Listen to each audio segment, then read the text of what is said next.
Una mirada subjetiva a las ciudades. En mi experiencia como arquitecto y en la investigación de diversos textos, formas de pensamiento crítico y no crítico, los escritos sobre la arquitectura en el ámbito de las ciudades ha sido muy riguroso, científico, debatido y comprobado. Así las cosas, ¿por qué no redactar y leer unas líneas sobre las ciudades, como se muestran frente a sus habitantes? Desde su punto de vista las personifica y la competencia global de una manera meramente subjetiva, desde un punto de vista que no se ubica al borde de una solo teoría y experiencia, sino de las vivencias propias de la misma, de sus normas, espacios, equipamientos, poderes administrativos o de la misma corrupción. Las ciudades se fundaron por el cruce de caminos, la necesidad del intercambio de productos y posteriormente de la comercialización de los mismos.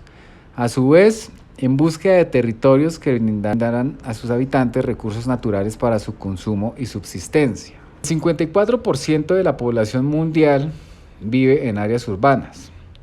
Las ciudades pueden ser los motores del desarrollo sostenible, pero muchos están creciendo tan rápido que no pueden seguir el ritmo de las demandas de servicios de los ciudadanos. Las ciudades también juegan un papel importante en la lucha contra el cambio climático, ya que consumen cerca de 2/3 de la energía del mundo y representan más del 70% de las emisiones globales de gases de efecto invernadero.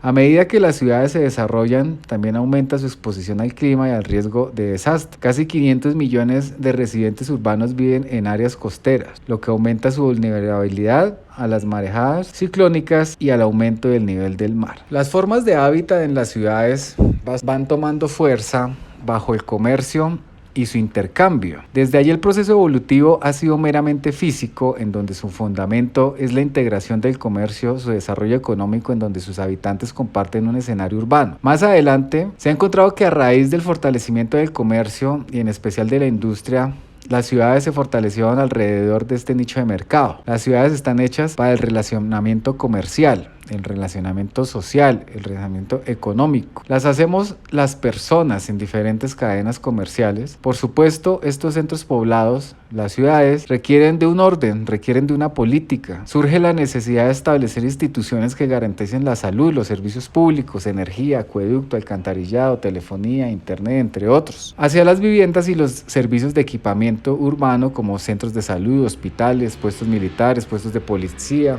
oficinas de la administración pública, colegios, escuelas, cementerios, corredores viales, servicios de transporte público, intermodal, entre otros. Todo esto es necesario y está escrito, documentado, como ya lo había citado al inicio del video. Ahora bien, ¿cómo se disfruta? ¿Cómo se vive en las ciudades? Son una experiencia que quizá se ha convertido en una necesidad poco grata para muchos. Personificar una ciudad depende de la perspectiva de cada actor.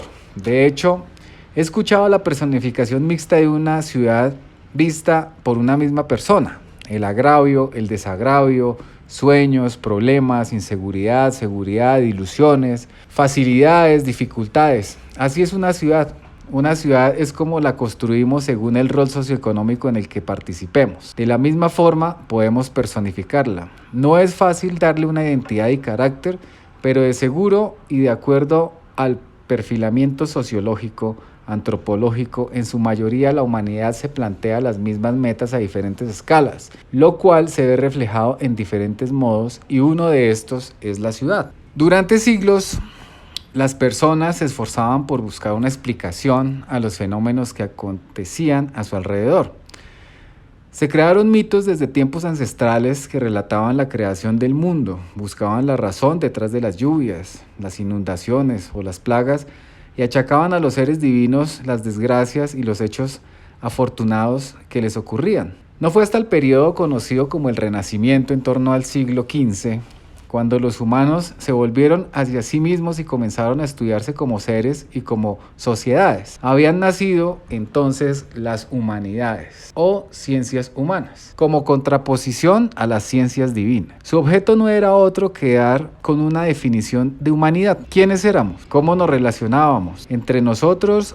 ¿O qué estaba detrás de nuestras acciones? Eran las grandes preguntas que comenzaban a hacerse en los pensadores y eruditos de la época y que aún hoy siguen sin tener una respuesta definitiva. Para dar con la solución, las universidades comenzaban a tomar distintas vías, pero siguiendo un método de estudio común, dando lugar a los que hoy conocemos como ciencias sociales, letras o simplemente humanidades. Dejando un poco atrás los asuntos técnicos de la arquitectura y del diseño urbano, para que de una forma simple y corta y tranquila cualquier persona o habitante de la ciudad pueda comprender en asuntos o términos más sencillos cómo se compone una ciudad, cuáles son sus principales efectos, está enfocado también este video a arquitectos críticos, arquitectos de formación, y me he basado en la experiencia, en lo experimental de muchos y en lo personal de cómo se vive una ciudad. Las ciudades enmarcadas en las áreas de estudio como la geografía urbana, urbanismo, diseño urbano, diversas como la humanidad, enmarcan en un área de estudio llamada sociología. Encontramos contrastes muy importantes. También encontramos unas barreras arquitectónicas que rompen lo visual, la movilidad, su estructura y hacen una discontinuidad importante. Y esto apunta a que cuando existe una planificación específica, clara, contundente y real, me ha sorprendido la capacidad con la que se ha tenido en cuenta la antropometría y el número de población creciente proyectada en décadas y siglos, en algunos casos como o muy particulares de grandes ciudades como Barcelona, Nueva York, Madrid, París, Londres, Tokio. Imagínense ustedes por un momento un aviso que dijera: se vende Bogotá. ¿Cuáles serían los argumentos de vender una ciudad? De comprender qué atributos y qué desventajas tiene la ciudad para cualificarla y cuantificarla. Esto lo trataremos a profundidad en el libro, pero lo que justamente citaremos acá es: debemos partir de una visión local a lo global.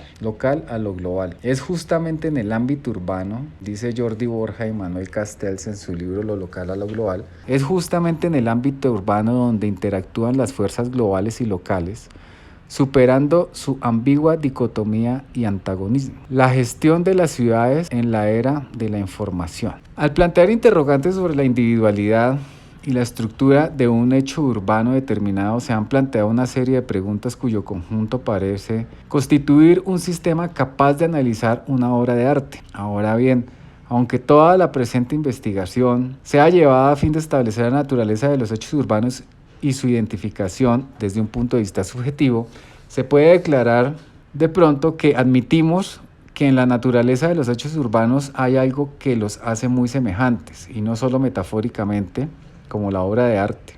Estos son una construcción en la materia y a pesar de la materia son algo diferente, son condicionados, pero también condicionantes, tal como lo cita Aldo Rossi en su libro La arquitectura de las ciudades de 1982.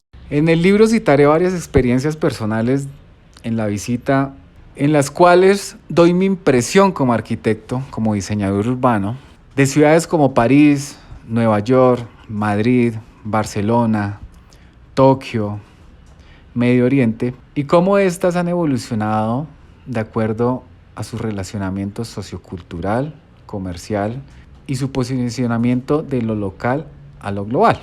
Sin embargo, en este video sí citaré una abstracción del Banco Mundial donde habla y dice que no hay dos ciudades iguales y se pregunta: ¿qué significa la ciudad o tu ciudad para ti? Uno de los entrevistados, un camarero de 18 años de edad de Kuala Lumpur, y millones de otros jóvenes con aspiraciones de Malasia, las ciudades son un lugar en que los sueños de ser parte de la clase media pueden hacerse realidad. Para un trabajador migrante de 45 años en Chongqing, China, y Fatma y Peter, una pareja de Tanzania, que se trasladó de su hogar rural a Dar es Salaam, las ciudades son el lugar en el que pueden construir un futuro mejor para sus familias. Y para los 65.6 millones de personas desplazadas a la fuerza en el mundo, encontrar una ciudad de refugio significa una oportunidad de recuperar la fuerza y la dignidad. En la actualidad, más de 4.000 millones de habitantes en todo el mundo, más del 50% de la población mundial vive en las ciudades. Por ejemplo, solo en Asia Oriental y el Pacífico las ciudades albergan 1.200 millones de personas, casi la misma población de la India. Y el número sigue creciendo rápidamente, especialmente en Asia y en África, ya que las personas y familias continúan migrando hacia las zonas urbanas en búsqueda de mejores medios de subsistencia. Para 2050, una población urbana que duplicará su tamaño actual, casi 70 de cada 100 personas en el mundo vivirán en las ciudades.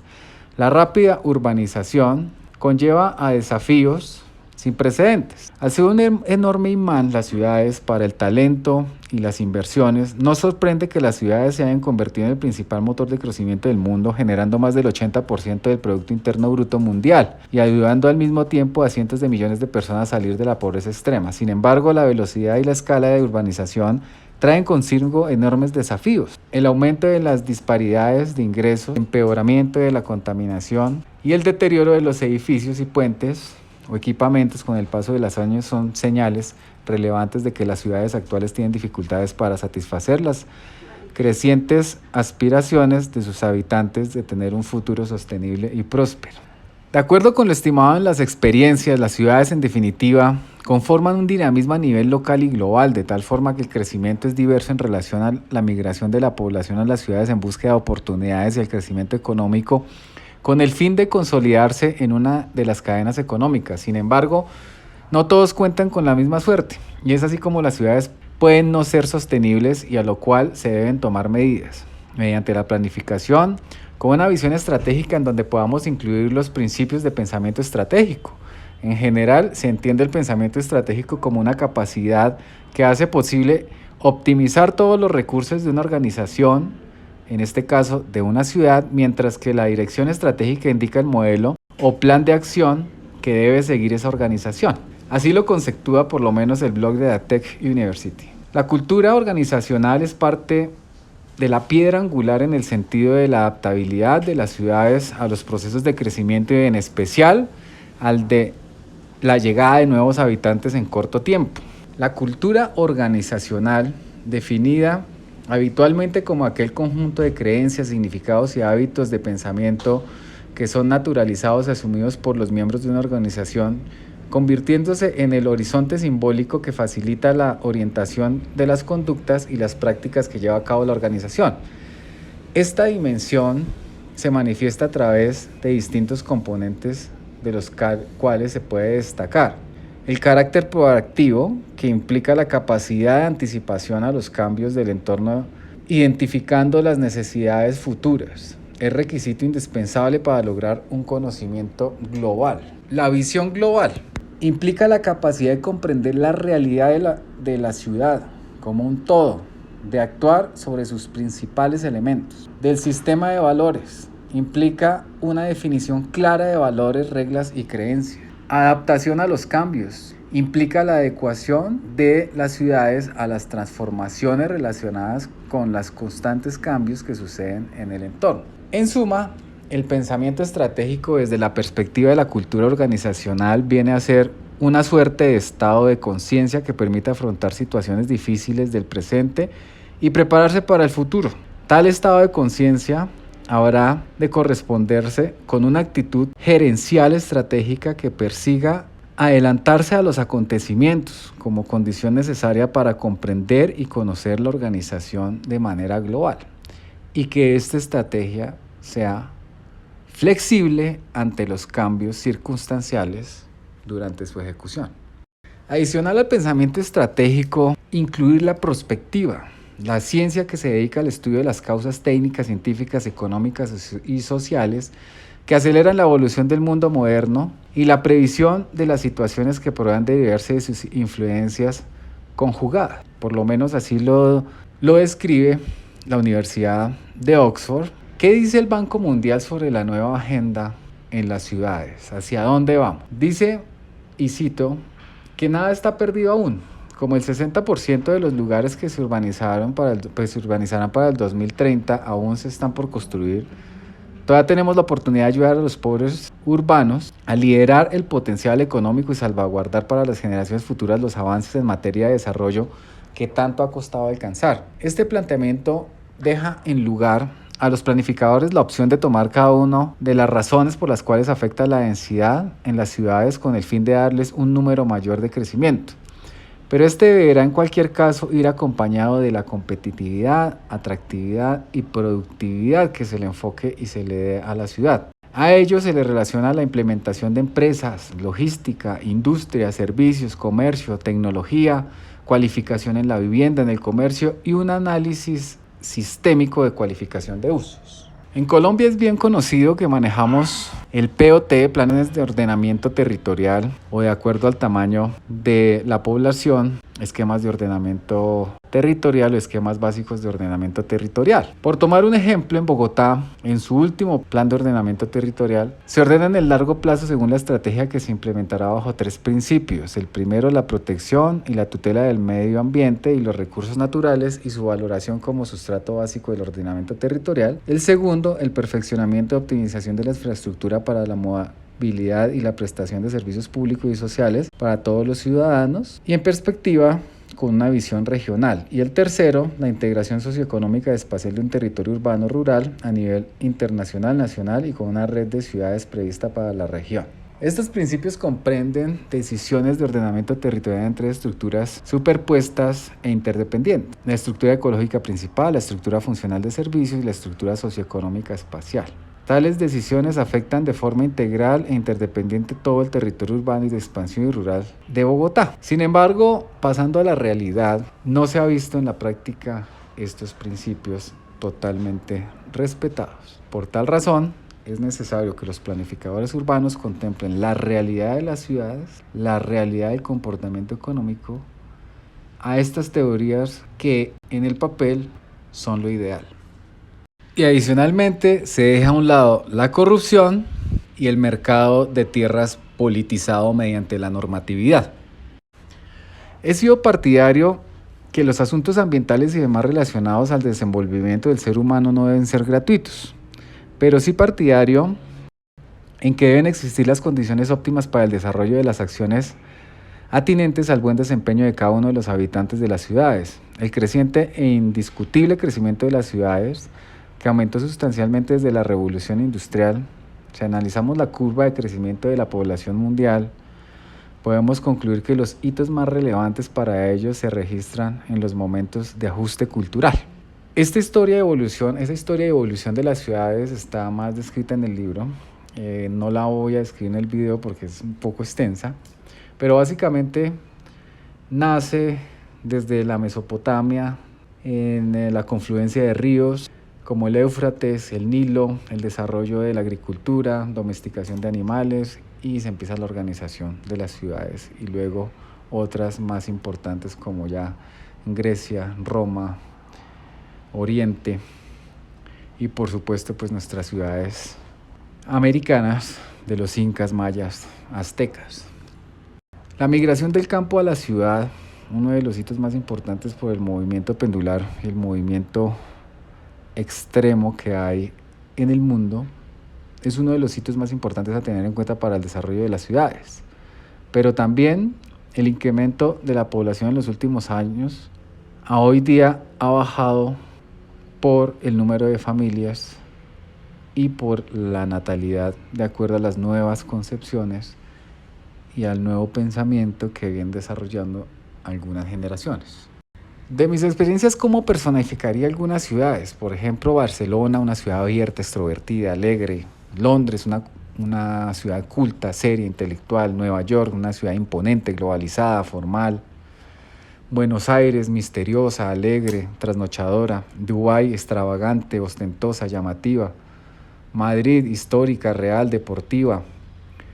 Bogotá, altiva, bipolar, embrujadora. Medellín, creída, organizada, llamativa. Las Vegas, fantasiosa, deslumbrante, loca. París, bohemia, romántica, artística. Nueva Delhi, bulliciosa, amable, caótica. Tokio, mística, vanguardista, elegante. ¿Cómo personificamos desde cada uno la visión y le damos esa identidad a cada una de estas urbes? ¿Qué elementos componen la ciudad? Enunciemos algunos. Salud, hospitales, centros de salud, centros de atención médica. Seguridad, puestos de policía, puestos militares, puestos de bomberos. Movilidad, vías arteriales, vías sectoriales, vías locales, puentes, viaductos, ciclorrutas, troncales de transporte masivo, líneas de metro, alamedas, ciclorrutas.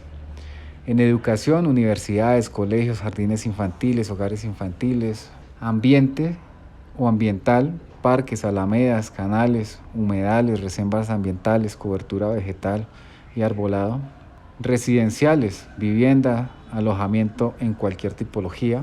Económicos, industria, parques industriales, comercio de diferentes escalas. Oficinas, recreación, oficinas administrativas de la ciudad, bancos, actividades financieras de cualquier índole.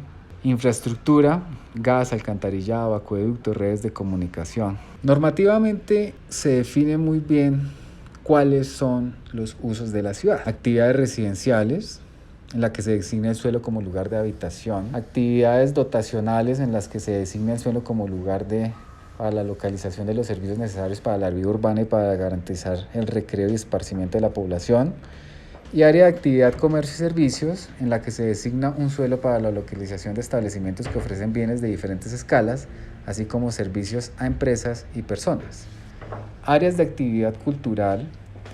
Área de actividad cultural, en la que se designa el suelo de núcleos funcionales para la localización de actividades que responden a las funciones de carácter central que cumplan dentro del modelo de ordenamiento. Área integral urbana. Se señala un territorio de suelo urbano o de expansión para proyectos urbanísticos que combinen armónicamente con las zonas de vivienda, zonas de comercio, servicios, industria y dotación.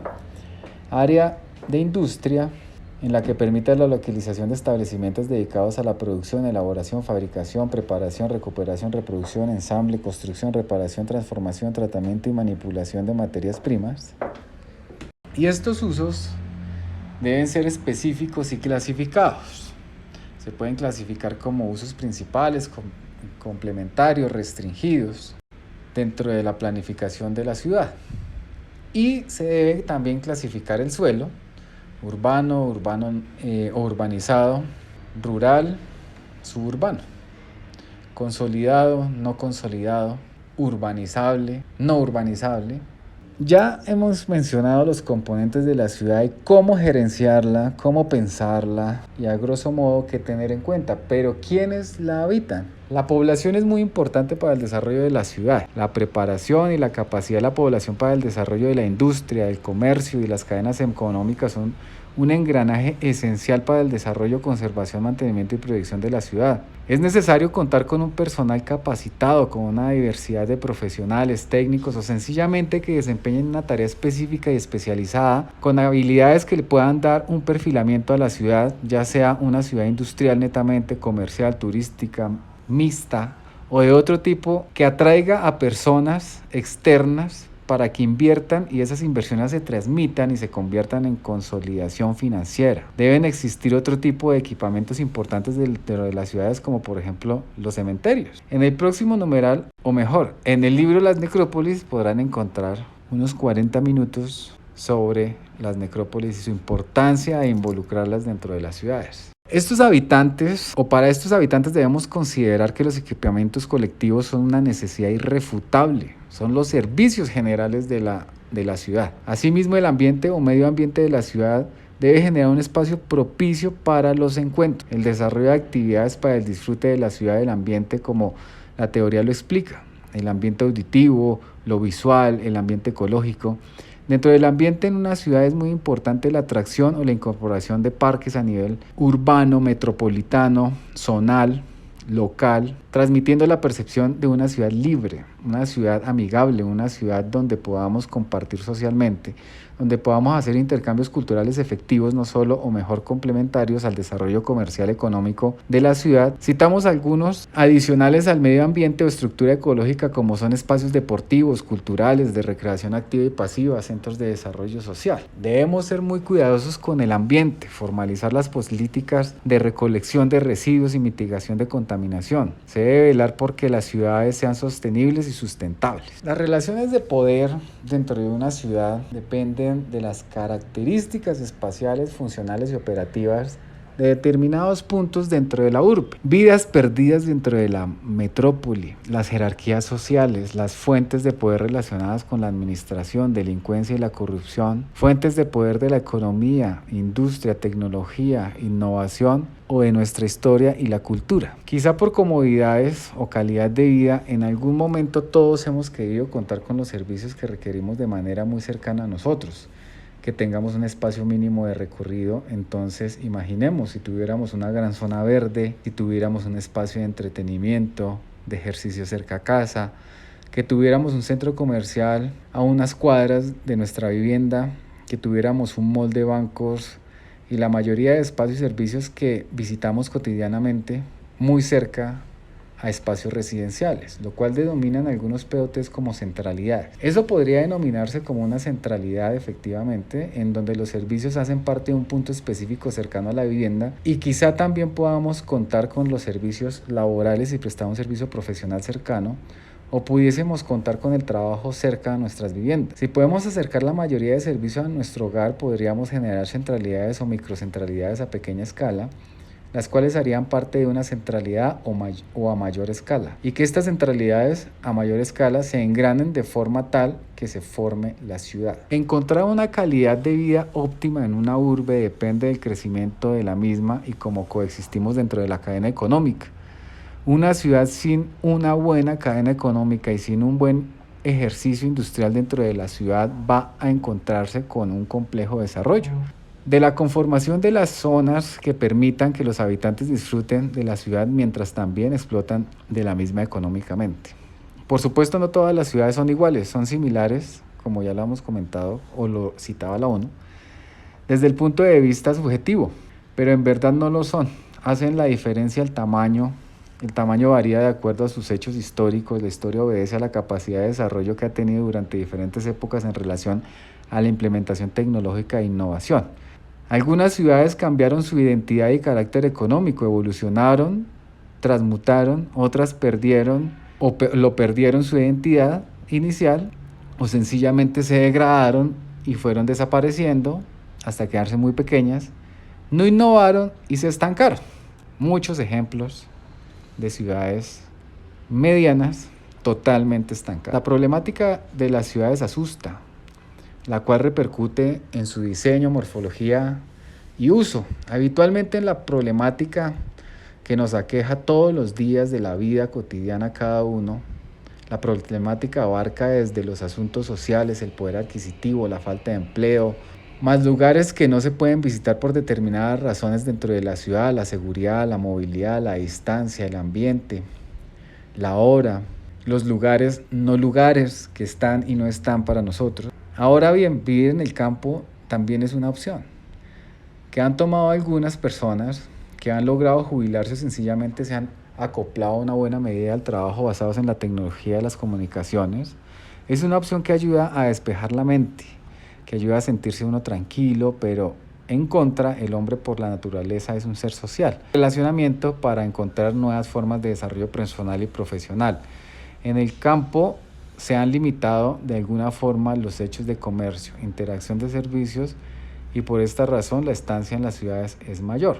Sin embargo, en algunos países la tecnificación del campo ha ayudado a que los habitantes de estas regiones rurales tengan un acceso a la innovación, tecnología y a los servicios necesarios para la subsistencia. Vamos un poco atrás en la historia. Sabemos que las primeras criaturas de forma humana aparecieron por primera vez sobre la Tierra hace quizá un millón de años, pero se considera que la evolución física y orgánica del Homo sapiens concluye solo hace 25.000 años. A partir de esa época empieza el proceso moderno de la evolución cultural. Las sociedades eran nómadas por necesidad, tenían que desplazarse en busca de nuevas fuentes de alimento y se desplazaba de un frágil refugio temporal a otro.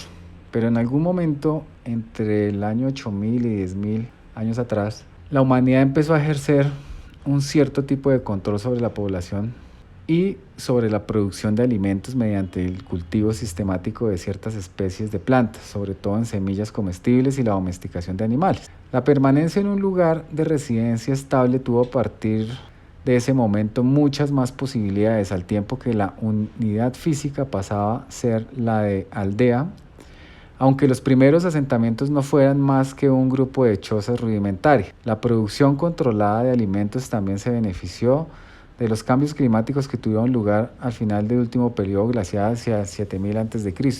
Las estepas y tundras de Europa se transformaron en bosques templados y las praderas al sur del Mediterráneo y cercano Oriente dieron paso a desiertos jalonados por oasis. La revolución urbana hacia el año 5000-5500 a.C., después de al menos 3000 años de lento desarrollo, existían poblados y comunidades agrícolas firmemente establecidas en las tierras más elevadas, comunidades agrícolas que fueron descendiendo gradualmente hacia los valles del Tigris y el Éufrates, Medio Oriente, a medida que se secaban los depósitos aluviales y mejoraban las técnicas, especialmente las de regadío. Algunos poblados neolíticos de esta zona se transformaron en las primeras ciudades conocidas, es decir, comenzó la revolución urbana. Estos procesos culminaron en las ciudades-estado sumerias a partir del año 3000 a.C. La distinción entre poblados y ciudades propiamente dichas se encuentra en la progresiva y mayor complejidad social, fruto de la especialización y de la diversificación de tareas. Abstraigo de Javier Onduvilla, Ana Ibáñez, de una ponencia de la Universidad Politécnica de Madrid en 2003. Así pues, el espacio es el protagonista de la arquitectura. Es primordial la relación de la arquitectura con la historia, el diseño urbano, la creación de las ciudades. Como lo citamos, en el año 7500 a.C. aproximadamente la humanidad deja de ser nómade y se asienta en comunidades para tener la vida más organizada. El fenómeno urbano implica transformación global de la sociedad. La ciudad está unida así al nacimiento de la sociedad clasista, al Estado, a las relaciones de dominio, a la escritura, a la historia. En la antigua Grecia los núcleos urbanos eran autosuficientes, por lo que se constituían en ciudades-estado.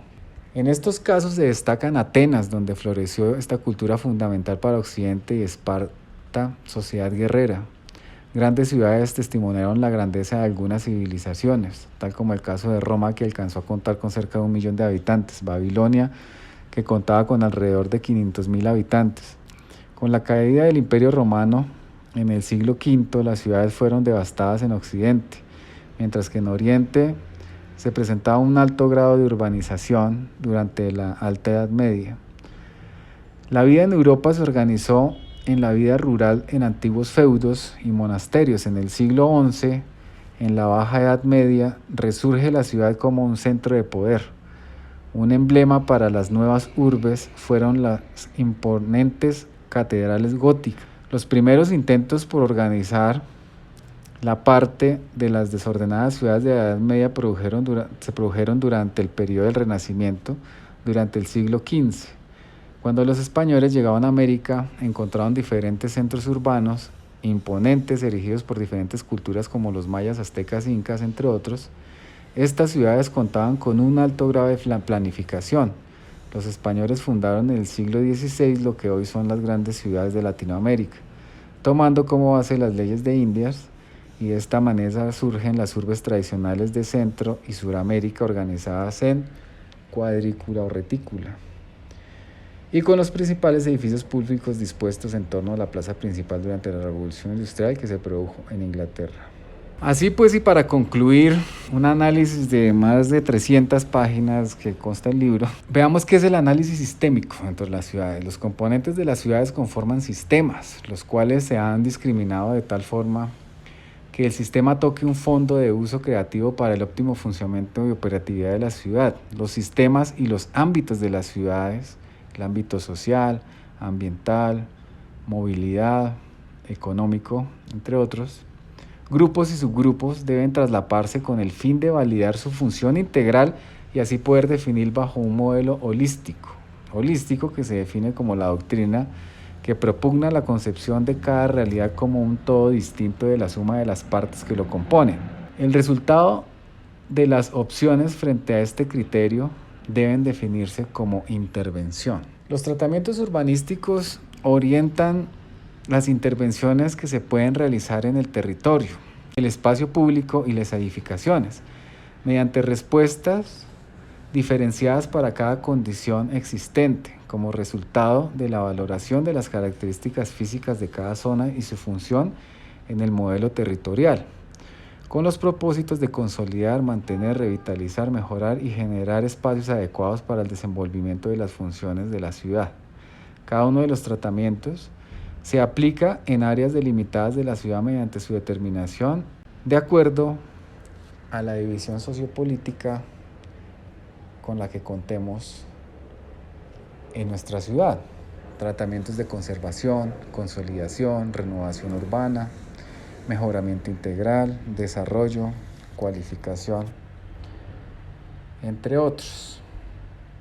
Las diferentes interacciones urbanas en la ciudad obedecen a las patologías urbanas en las cuales encontramos nuestro diagnóstico. Al desarrollar un proyecto base de arquitectura y de diseño urbano desde la investigación, indicadores, análisis normativos, estudio de los ámbitos que la componen, necesidades, programas, hipótesis, podremos plantear una intervención o un desarrollo, siempre y cuando se estime en primer lugar a la persona, el habitante, y en procura de su bienestar. En relación a las formas de las ciudades efectivamente están hechas por el hombre y para el hombre. El diseño urbano es como la macroeconomía para la economía. De esta forma definimos por qué su forma, por qué sus ubicaciones, por qué sus zonificaciones y por qué sus equipamientos y por qué sus transformaciones y por qué su especialidad para prestar un servicio específico. Una ciudad que identifique su especialidad va a tener un éxito importante frente a sus habitantes y la calidad de vida de quienes la habitan, la visitan y quienes invierten.